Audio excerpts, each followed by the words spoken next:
the Phantom Safety Pin, and welcome back to Let's Play Pokemon Nuzlocke Red. Last time we caught ourselves 2 new buddies, and we got ourselves, while I went off screen, I got ourselves a bicycle. I exchanged that bike voucher. Yeah, I didn't feel it would be a good idea to show that on screen, just because I didn't want to show all the backtracking. So, we are going to fight this guy on our nifty bicycle. Fight this youngster,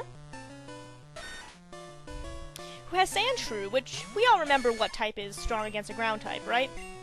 Right. But since Spike has a little bit of training to get done on him, I'm going to use him for a while.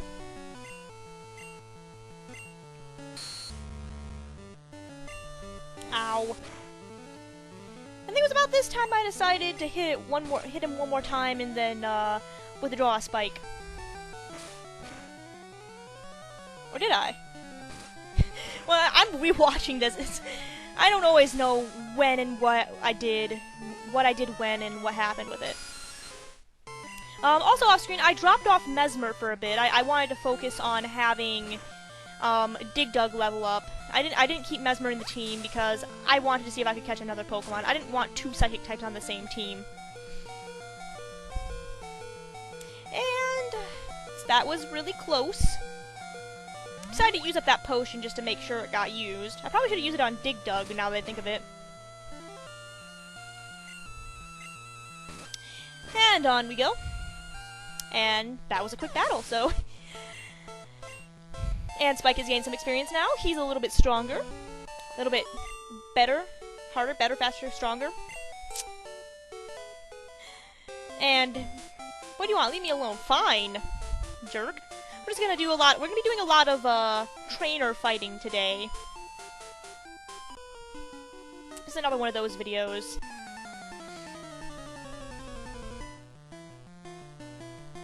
This guy is a gambling man. I don't think we've encountered a gambler yet in the game. Gamblers tend to use a weird mix of Pokemon. They'll use anything. They often use Poliwag or Vulpix, I find. I don't know why. My guess is that you have, for whatever reasons, tadpoles are considered lucky or something? I don't know. And then you have the whole nine-tailed fox angle of Vulpix, and nine-tailed foxes are also considered lucky, as far as I know.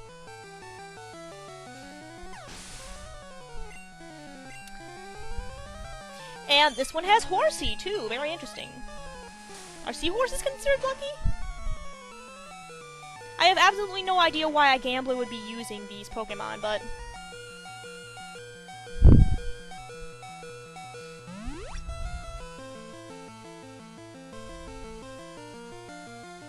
Oh, for those wondering, yes, my throat is better now. Dang it, ugh. As I say that, I cough, yes. Yes, my throat is all better now.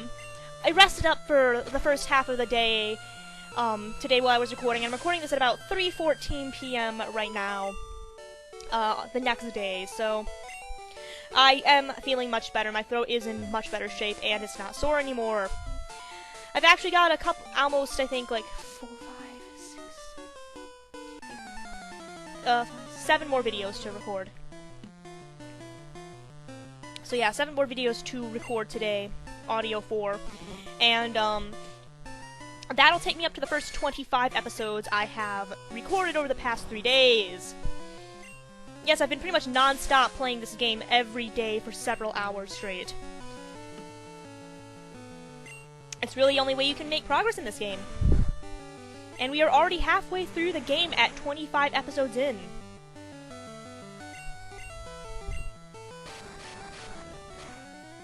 Well, not yet. We're on this is only like episode 18, so...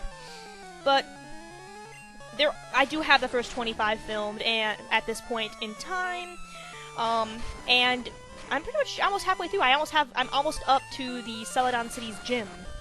So, fascinating stuff.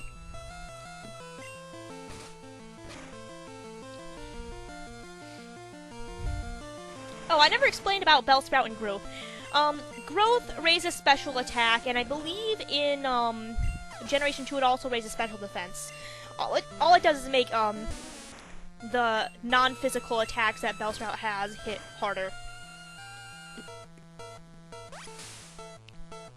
Attack and defense are for physical moves. Special attack and special defense are for non-physical moves, as far as I know. And poison powder, and luckily it did not affect Spike because Spike is a poison-type Pokemon.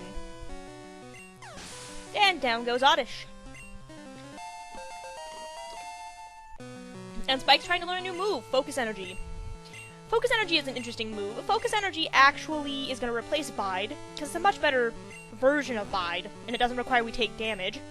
What Focus Energy does is you take a turn, your Pokemon takes a turn to focus itself, basically, Focus Energy, and it'll make the next attack hit harder as a result. So it doubles your attack power on the next hit. But you can't use it in succession. You can only use it once and then you attack. I believe you can only use it once for the whole battle in Pokemon Red, Blue, and Yellow, but Pokemon Gold, Silver, and Crystal Generation 2 fixes that. You can use it after you have attacked again. So you can focus, attack, focus, attack, focus, attack. It's a very nice move. And we are defeating our younger self, Nidoran male. There goes the last of my Coca-Cola.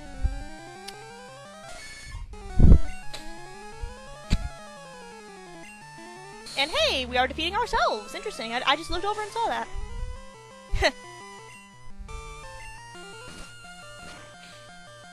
But this Nidorino is much, much less tough than we are. Oh! Yeah, I didn't want to chance it. Nidorino does not learn any moves like Quick Attack or any first turn priority moves like Quick Attack. So, we're pretty safe there, but again, I did not want to take the chance. So, there we go.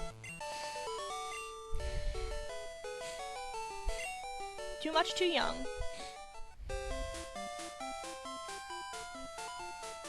And there we go. I think we defeated everybody, and I'm just looking for any more trainers I haven't run into yet. Like this engineer! There we go. Careful, I'm laying down some cables. Engineers use electric-type Pokemon exclusively. Like this Magnemite, for example. Oh, I kind of figured out why super nerds tend to use Magnemites, because they look like robots. And robots are traditionally nerdy thing. Go figure.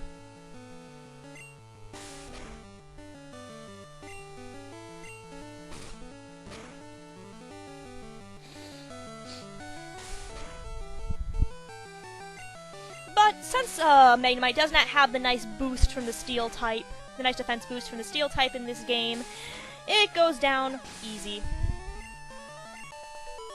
And that engineer's done. That was electric, nice to know. And we got 1,050 Poke for that? Damn, son! That was a lot of money. I have never won before. Life, don't talk to me about life. I'm just gonna lose. This gambler probably should not be a gambler if he keeps losing.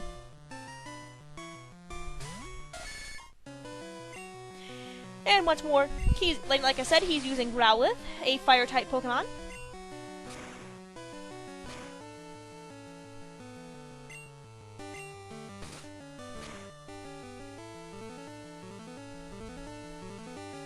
And again, Roar does nothing while you're in battle in Gen 1. In Gen 2, it will switch out a Pokemon for another one.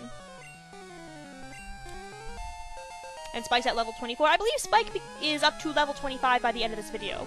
And there's that Vulpix. I don't know how this guy managed to capture both Vulpix and Growlithe. He must have been looking for ages.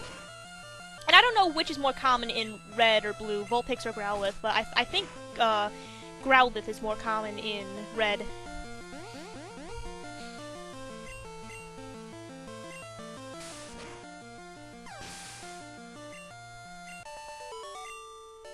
And there's that gambler done. I saw this coming. You are the most depressing gambler ever.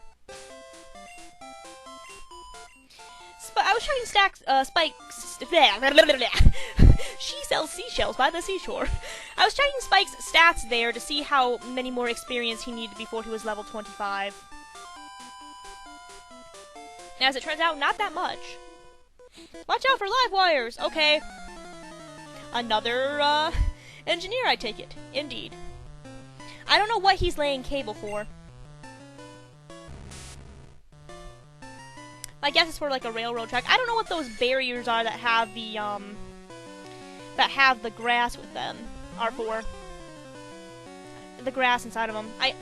They're not fences. I think they're electrical cables? Underground cables? I wouldn't know. I mean, he's an engineer, I'd imagine, and he's laying cable, so I'm guessing he's putting underground cable in. I don't know where that cable is going. My guess is it's going to Lavender Town. And we've just poisoned that Magnemite. In later generations that have the steel type, I believe it is impossible to poison steel types because Poison Sting just does not pierce their armor very well. So I believe they do have resistance to poison. But I'm not positive. If somebody wants to correct me on that, feel free to. Can you tell I really love Steel-type Pokemon? I really love Steel-type Pokemon. I have the best Lairon now. Best Lairon in my Pokemon Sapphire run right now. Then I'm doing my own personal pleasure run of Pokemon Sapphire. I mean, I'm not like doing a Let's Play of Pokemon Sapphire. If I was, this would be playing out a lot differently. I'd probably be losing way more Pokemon. And we get our first glimpse of Magneton, the evolved form of Magnemite. Once again showing that Nintendo's policy on Pokemon evolution seems to be stick more than one of the same type of Pokemon together, and that's a new evolution. At least they look like they're bolted together. You can see a little bit of like a corkscrew in the middle of those two Magnemite in the back. So, of course, they actually do look like they're stuck together, or screwed together, built together, and can communicate with each other.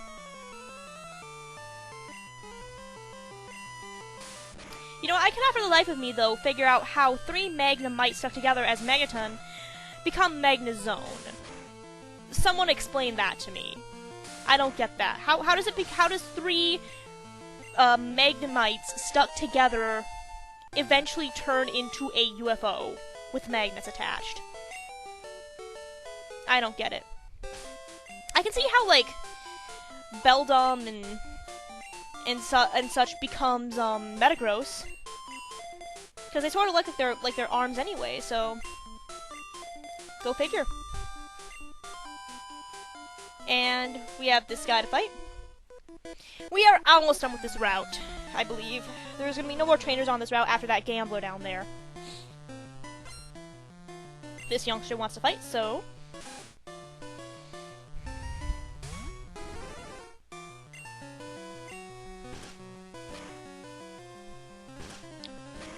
and once again, as I've stated before, youngsters do tend to use Pokemon that are very common, like Rattata, Ekans, Zubat, Caterpie, not usually, but sometimes. Nidoran and Nidoran and its male and female counterparts. And Raticate, in this case. Interesting. Why does this kid like rats so much? He's Willard. He's that guy from Willard. You ever see that movie Willard?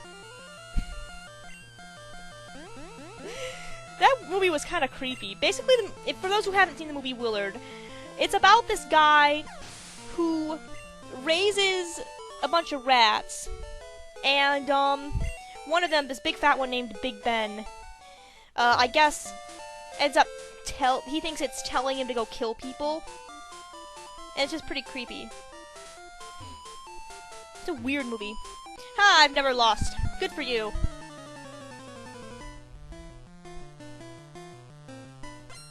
So we have one who's never lost and one who's never won. Very interesting. And Jay is not a good Pokemon to use in this fight, but I'm gonna use him anyway. And just hope that Voltorb does not know any electric-type moves, because Jay will be destroyed if I get hit with an electric-type move right now. And Jay's at level 24. He's almost there.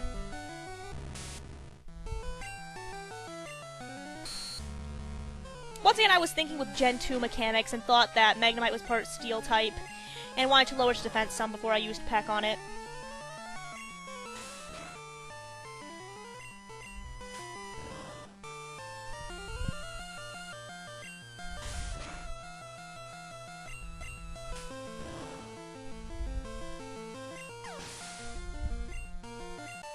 And we have defeated this Gambler, and that's it for this route. And there happens to be no more trainers to fight on this route. We have defeated them all. So we're going to try to move on to the next area.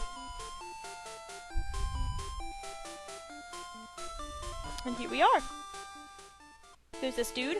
When you catch lots of Pokemon, isn't it hard to think up names? In Lavender Town, there's a man who rates Pokemon nicknames. He'll help you rename them, too. Truth. That guy actually, you can use him to rename Pokemon. His name is the Name Raider. That guy's Professor Oak's aid. If he catches 30 types of Pokemon, he'll give you Item Finder. But we have not caught 30 types of Pokemon, so we've only caught 13. So if we want Item Finder, we need 30. We're probably not going to end up getting the Item Finder this game. That guy wants to trade a Pokemon for another Pokemon, but again, we're not doing the trading mechanics. These binoculars show different routes to and from Lavender Town. They give us 2 hints. First of all, there's a giant Pokemon asleep on the road, and second of all, there's a rock tunnel that goes from Cerulean to Lavender. But that's for next time, so until next time, this is the Phantom Safety Pin. See you later. Bye!